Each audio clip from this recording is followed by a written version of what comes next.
Bapak, Ibu dan jamaah At-Taqwa serta pemirsa TV One.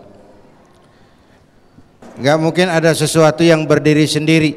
Enggak ada api, enggak ada asap kalau enggak ada api, kecuali knalpot motor. Cuma asap doang, enggak ada apinya tuh. Tiap ada asap mestilah ada api. Ini kan hal yang integral.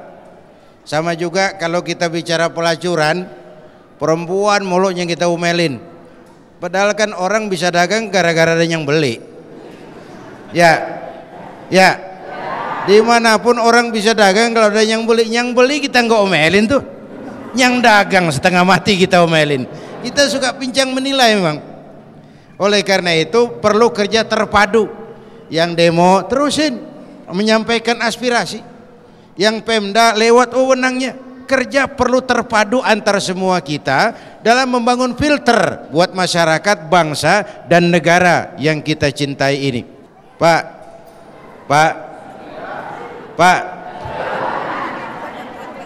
ini bernegara nih, kita nih rakyat, supaya apa? Milih menteri supaya dia mengabdi, berbakti, bekerja buat kepentingan rakyat. Kenapa? Karena begitu dia pilih, hidupnya udah diongkosin rakyat tuh menteri tuh. Rumahnya rumah dinas, siapa yang bangun? Rakyat, duit rakyat. Teleponnya negara yang bayar, listriknya negara yang bayar, pengawalnya negara yang bayar. Jadi pantas kalau berbuat untuk rakyat. Pak Kiai, Pak Kiai cocok jadi menteri agama, Pak Kiai. Wah, enggak. Orang mengabdi itu berbakti kan enggak cuma harus jadi menteri, enggak harus jadi pejabat tinggi.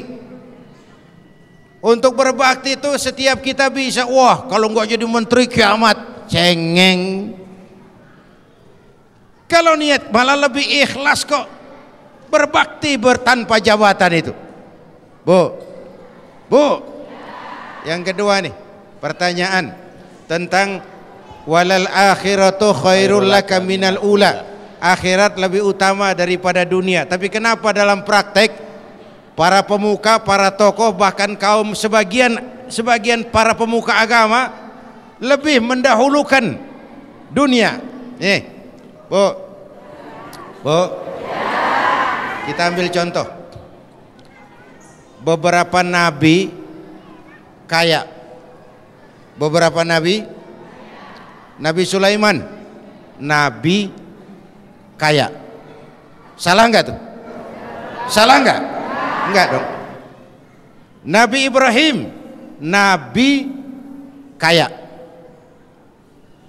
Kalau kiai ada yang kaya kan lumayan, bangun masjid enggak bau-bau proposal kemana-mana ngayap. Ya, asal jangan dijadikan tujuan. Sekali lagi saya bilang, jabatan itu alat. Harta itu alat, kemampuan itu alat, gunakan alat untuk mencapai tujuan. Kalau itu nggak salah. Tapi kalau ngumpulin harta jadi tujuan, itu yang salah. Kan ada orang kerjanya ngumpulin sama ngitung. Wailul likulli humazatin lumazah allazi jama'a malan wa addadah. Celaka para pengumpat yang kerjanya cuma ngumpulin ama ngitung, ngumpulin, ngitung, ngumpulin. Sedekah nggak pernah, berbuat baik nggak pernah, kerjanya cuma ngumpulin ama ngitung. Kolektor, itu yang nggak benar. Jelas? Saya cuma sampaikan satu hadis Rasulullah memberikan peringatan keras. Begini, ini 3 penyakit, Pak. Iza azzamat ummatid dunya, wa fi riwayatin iza azzamat ummati dinaran wa dirhaman. Kalau umatku sudah mengagung-agungkan dunia, kalau umatku sudah membesar-besarkan uang dan dinar dan dirham, kalau umatku sudah jatuh jadi umat yang materialistis, semuanya diukur dari uang, nuzi'at minha haibatul Islam, dicabutlah dari mereka kehebatan Islam. Islam enggak berwibawa, Islam bisa dibeli. Banyak sekarang orang-orang yang sebenarnya orang besar tapi memposisikan dirinya kayak anak yatim di pesta orang kaya. Partai Islam nggak berwibawa, tokoh Islam nggak berwibawa, nasibnya kayak anak yatim di pesta orang kaya. Anak yatim datang ke pesta orang kaya, nongkrong di depan pintu nungguin dipanggil, dapat apa ya gue nih? Menyedihkan, memalukan, memilukan. Kenapa? Kita jatuh jadi umat yang materialistis. Kalau umatku sudah mengagungkan dinar dan dirham, dicabut kehebatan Islam. Satu.